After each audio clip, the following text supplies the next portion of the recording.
Hello everybody, I'm Mango Thunderslice, and today we are talking about White History Month, right? Is that a thing? I guess it is now, you know? Quick sidebar, we are still waiting for the baby, of course. He is still hanging out up there. Space Panther went through some acupuncture to naturally induce labor over the last week on Wednesday and Thursday. And, he's locked and loaded and ready to come out, but not quite yet, so we'll see. But, yeah, basically been listening to a lot of Jesse Lee Peterson. I mentioned him in a couple videos. Basically, he's a black conservative American pastor, right? And he has a radio show. And kind of found him through YouTube, just, it came up on my suggested videos. And, watched a bunch of them, and he's just kind of, having conversations with progressive liberals and just kind of like, not necessarily just making fun of them, but just kind of like pointing out the ridiculous aspects of their ideology and how it just flies in the face of common sense, right? But of course, common sense has become far less common over the years.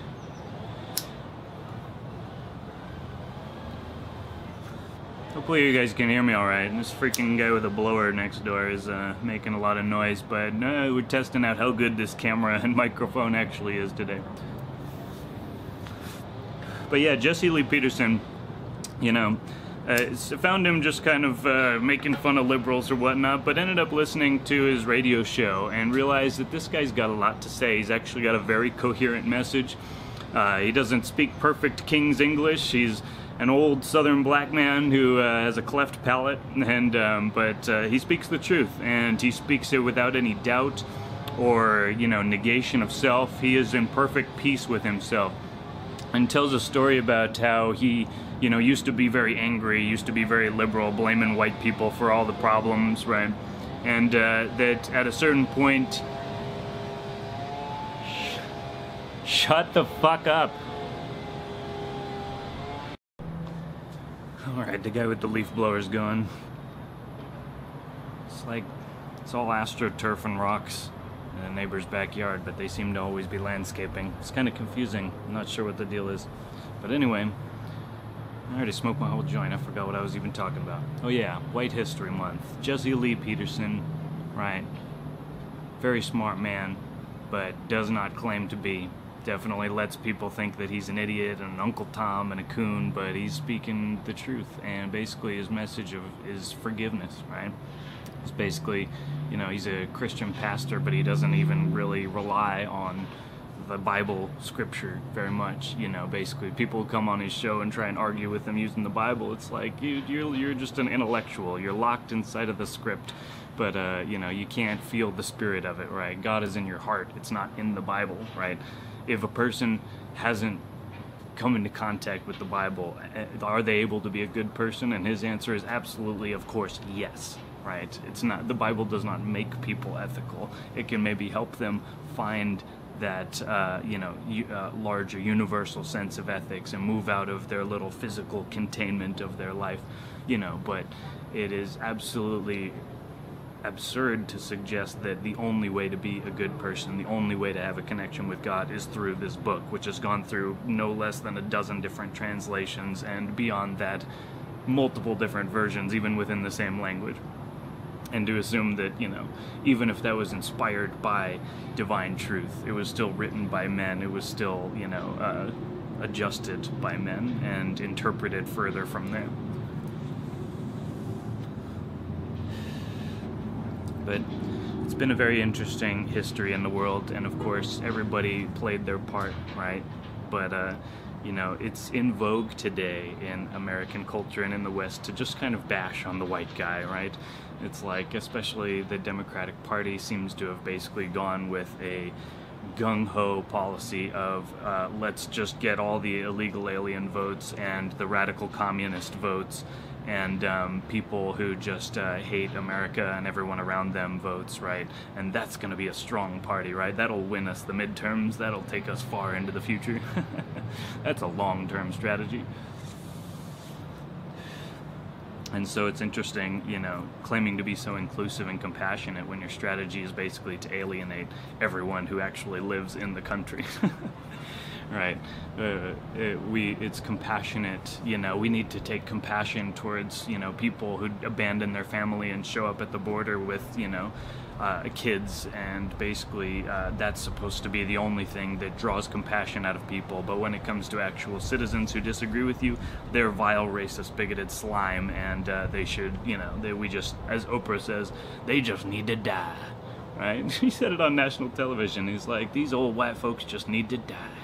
And of course, she wasn't saying it like all white folks need to die, but she was basically saying that traditional element of our culture needs to die, that people need to basically be fully inculcated, fully immersed into the cultural Marxism, and again, it's like, equal rights, that's one thing, but that's not what these people are talking about. And it starts to go way down the rabbit hole, and the slippery slope starts to be like pretty real when you've got people who are fully into the LGBTQ thing, and now they're trying to add a P on the end, which is for pedophiles, right? Oh yeah, they're just misunderstood. Yeah, pedophiles deserve our compassion, and we should just get rid of all of our traditional ways of thinking that seems to make pedophilia seem not okay. It's like, okay, maybe we made a big mistake with this whole gay rights thing. I mean, seriously, that's my honest response. Every time I hear a person who's pro-LGBTQ XR 1080p, right, and they start arguing in favor of pedophilia and that kind of degeneracy, I'm sorry, you just completely lost me. And this is just not where we want to go, and we should just roll back this whole thing, because I don't really care about homosexual people being able to have a legal sanctioned document that says they're married. That's not very important to me, and I think that they're making it out to be more important to them, right? We have a culture that also just bashes on the entire institution of marriage. Oh, the ball and chain, right? The dumb Homer Simpson husband and the, tyrannical bitchy wife. It's this archetype that the media foments, and it's very subtle, but at the same time it's so full spectrum. Like, the entire media just portrays white men as either bumbling idiots or evil, evil sadistic people. There's very far and few between at this point. You will find a single movie that actually just has a heroic, ethical, compassionate, powerful character in the role of a white man in a movie today. And again, it's their counterbalancing the entire history of mankind, which was just all the white man, right? They think that basically, the fact that history is filled with, the achievements of white men is because it's a tyranny, and white men just raped and pillaged and controlled all the other races, and women were just totally subjected to men in this culture, and basically slaves to the men, right? It's completely absurd. It's like, there's this show, Handmaid's Tale. It's on Hulu. We've been watching it. This is recommended to us by some family, and it's interesting. I guess it's very popular, and it's the exact projection of what these progressive liberals think that they're fighting against. It is a perfect expression of their mental enemy, other personified, right? And it's basically a future America where these white nationalists take over the government and impose this militarized, fundamentalist Christian society where fertile women, in this scenario, this dystopian scenario, the birth rate is falling and global warming is getting so bad, and the response of the white nationalists is to take control of the government, storm the Capitol with guns, their big assault guns, and then they basically take it over. They change the name to Gilead, which is some biblical tribe in the Bible or something, and basically they take the fertile women and they basically enslave them, and they call them handmaids, and basically they impregnate them forcefully. They basically rape these handmaids, and in order to save the population, and it's all just religious, and they have these weird greetings and partings. And it's actually a really good show. It's very entertaining, but it's just so funny, because this is literally, I perfectly understand now through this fictional representation, what it is these people think they're fighting against. And again, they think of basically like the innate nature of the white Christian man is basically just a tyrant who the entire world is subject to. Like, you know, women, they own the women, they own the animals, they own the entire world, and everything is militarily controlled by the top of the pyramid, which is God. Like, and it's just very interesting. It's like, you know, it's like I said, it's, you know, it's just a fictional show, but again, people are driven by these fictional narratives. Is Russia something that's based on evidence and facts and logic? No, it's a freaking narrative. It's just a narrative with the force of habit, you know. If you make a lie, you lie it enough times, and you make it big enough, eventually people will believe it. You know, people attribute that to the Nazis, but it was actually, I believe, Goebbels talking about the English, right? It was a Nazi talking about how the English do deception, right? To just make the lie big and huge and repeat it often enough, and people will accept it as the truth. And I think that big lie today is multiculturalism. It's basically this idea that basically diversity is an inherent positive, and that when you mix people together, there can only be good things that happen. Like, that is taken for granted in our culture, that diversity just always and forever is a good thing, and wherever we can encourage it, it's a good thing. And that's just not true. Like, you know, it's a Disneyland conception to think that the more that you basically add diversity to a given group, that the more productive they become. It has nothing to do with it, right? What determines the effectiveness of a group is the coherence of the vibrations that they are operating on, right? So to break that down more materially, right, when people are all thinking about the same goal, right, when they're all on the same page as far as their actions, and they're all moving as a collective body, that is what determines the effectiveness of a group of human beings over time, right? So the more that you would add diversity, unless all of those, you know, completely separate people coming in actually were on that page and immediately could, you know, come in and eliminate all the disadvantages of all of, you know, changing different culture, different language, right, different customs, right, you know, it can be helpful, right? A lot of times, you know, if you get too insular and you all are thinking the same way, no one's checking and balancing each other, right? So I'm not saying diversity is everywhere and all negative, but you can't just say the opposite absolute is true either, that it's always and forever a positive, right? It's like, what determined the effectiveness of European cultures was, in a large sense, the intellectual and physical coherence of the different members of that society, right, who were the men of society. Like, it's not a tyranny to say that women give birth and men are naturally stronger, right, that men naturally have more of an inclination to go out and seek adventure and conquer, you know, challenges, you know, and explore the world. You know, women are naturally more agreeable, men are naturally more disagreeable, and that's a biological evolutionary imperative, right?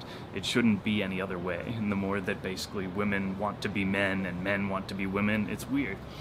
And it doesn't work. It just produces a feckless, self-destructive, just degenerate society, really. You know, because women can't be men better than men can be men, right? The divine masculine is best fulfilled by men. It's not to say that, you know, there's not a balance, right? There's a balance in all of us, the right and the left brain, the male and the female brain, essentially, if you want to break it down like that. And, you know, when the man and woman are basically in harmony, right, they become like a superhuman, right? Like Mango and Space Panther, like, we are a collective superhuman. And, you know, the story that I told you guys a few days ago about how I gave birth to a god, right, that was really the cohering of that union energetically, and why it just became a proposal later that night, because that's what a marriage is. That's what a union is basically people combining forces to become a super being, right? And now we are so powerful in that union that we are able to create a new human, right? We are able to turn the duality into a trinity. And that is amazing. And that's an amazing, miraculous superpower. What power do we ascribe to God, right? Creation, right? And what do we have in ourselves? In the ability to create new humans is the ultimate miracle. And the more that we basically encourage a culture that doesn't have that at the forefront, right? That, oh yeah, a gay marriage is the same as a normal marriage because it's all just love. No, it's not just about love, all right? Love between two people without the generative trinity principle is it's just a neutralization reaction. Nothing comes out of that. There's no greater than sum of the parts. It's just, and they neutralize. Right, and that's what most relationships are today, right? Neutralize and it will go away, right? People don't make sacrifices, they don't wait for things, they just instant gratification, right? And what comes out of it? Nothing. People are degenerate, they have no energy, they're mad all the time, they're sick all the time, they blame all their problems on everyone, right? So, you know, and now, like, you know, we're so distanced from this traditional, you know, white male Christian culture is like, you know, any even reference to it is like this fascist tyranny, right? And people are ostracized for saying that, you know, they want to have a sensible, strong border policy, right? That's racist, okay, whatever. Like, you know, it's racist to say that there shouldn't be affirmative action and that people should be judged by the content of their character and not on the, you know, color of their skin. It's almost like, you know, somebody really important and famous and black said that about the civil rights. Right?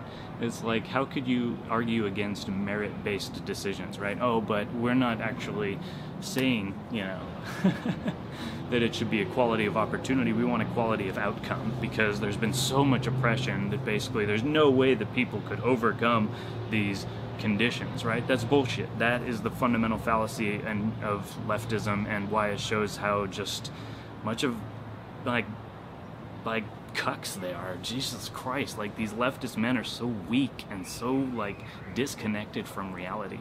Like, you introduce basic common sense reality that we all can all see to them, and they're like, well, I want to see the study numbers for that. You know, it's like they can't believe anything if it's not on their screen.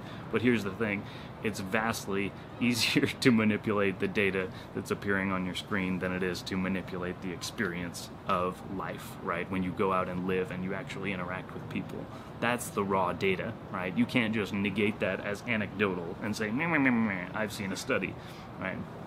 They're so weak, you know, again, they're afraid of global warming and they'll cheer on abortion, right?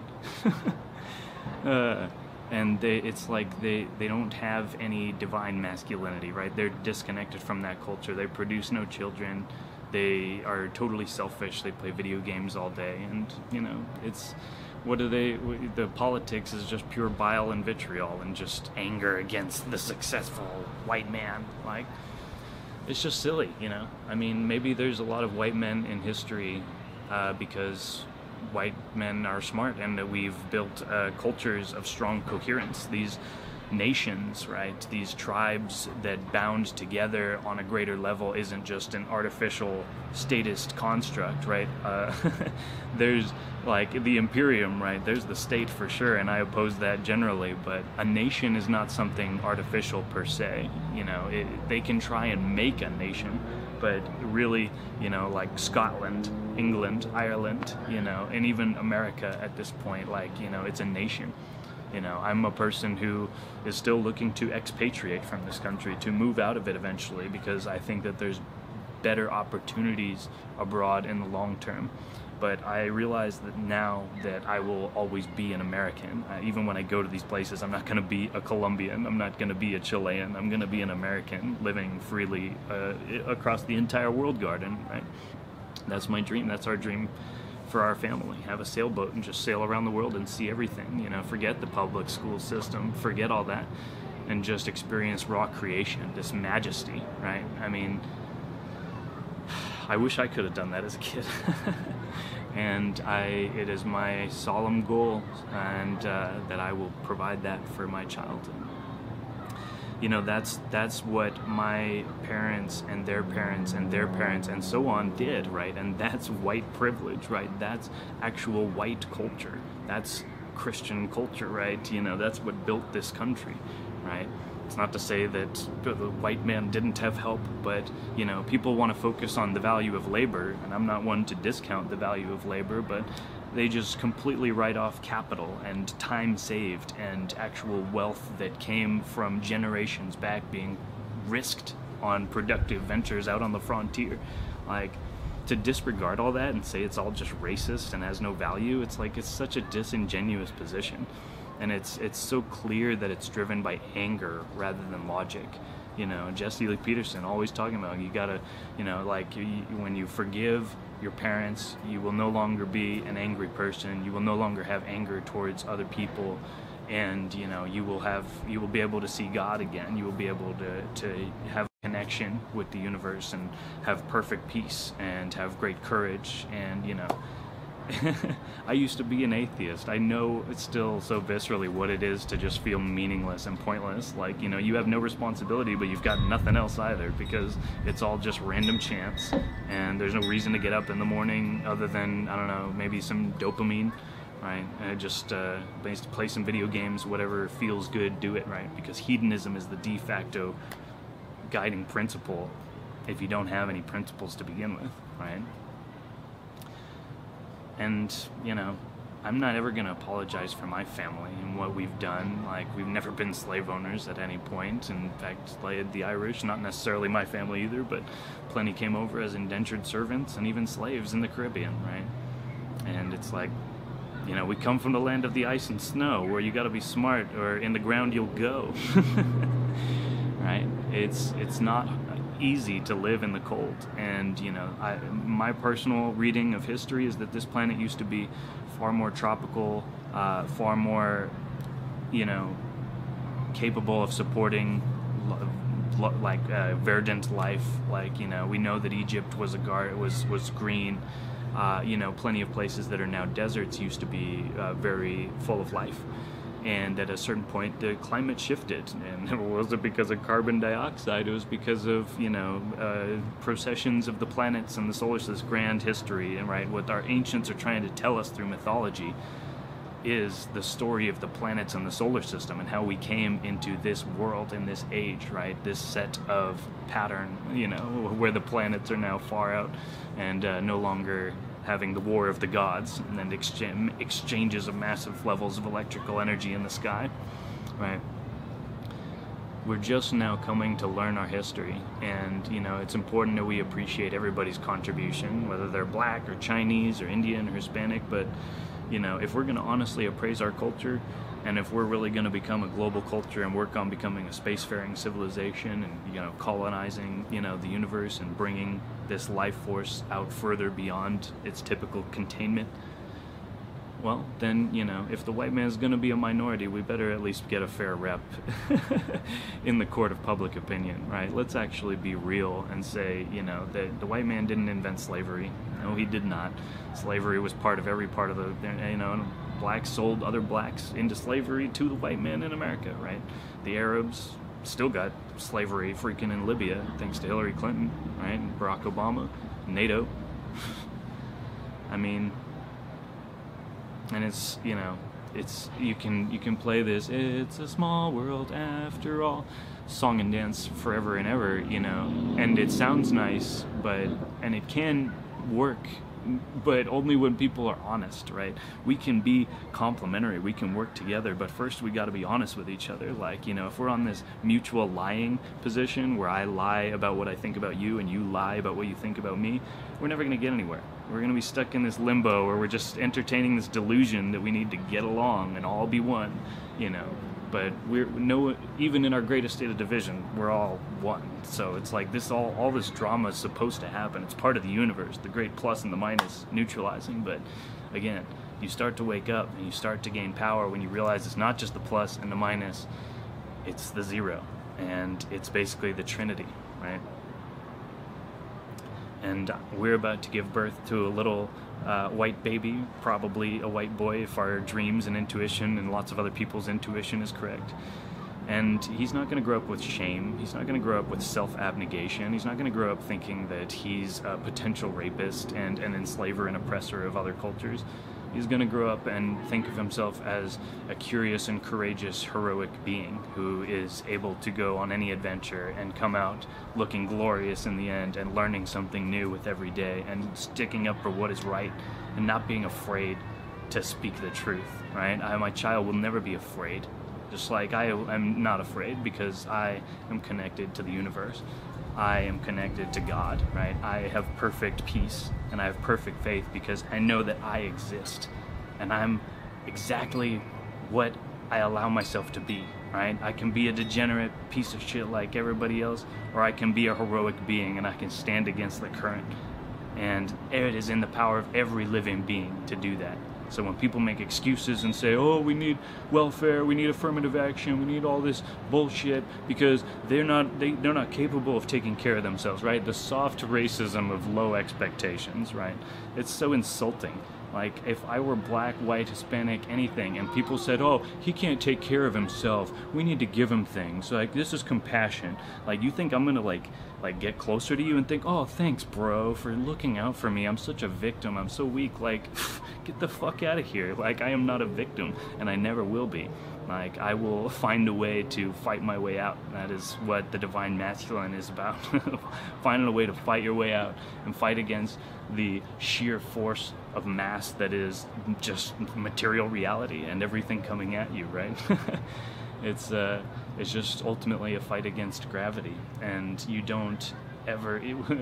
a magnet can completely negate the force of gravity. So easy, right? But, you know, otherwise... it's just all this big grind. But once you activate yourself, you unite the hemispheres, you become a magnet, and you know, you can do anything. And plenty of other white guys have realized that in the past, and they made great music, and they built wonderful inventions, and they came up with theories, scientific models of the universe that have allowed everything. We have air conditioning now. How great is that, right? And again, as far as labor goes, there was plenty of help and plenty of other brilliant minds in the universe of all different colors. But, you know, again, there have been a lot of smart white guys, and it's time to appreciate it. And that's why I say Happy White History Month. And thank you to Jesse Lee Peterson for starting the first White History Month, July 2018, in the history of the world, I guess.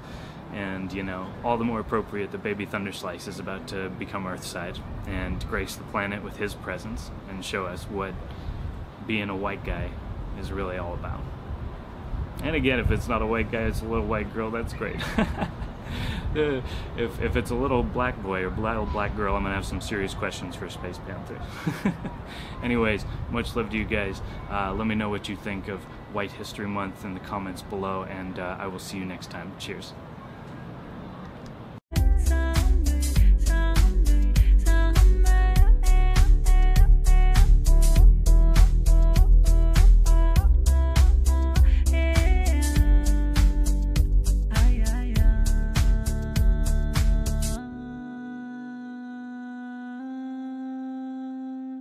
Ah.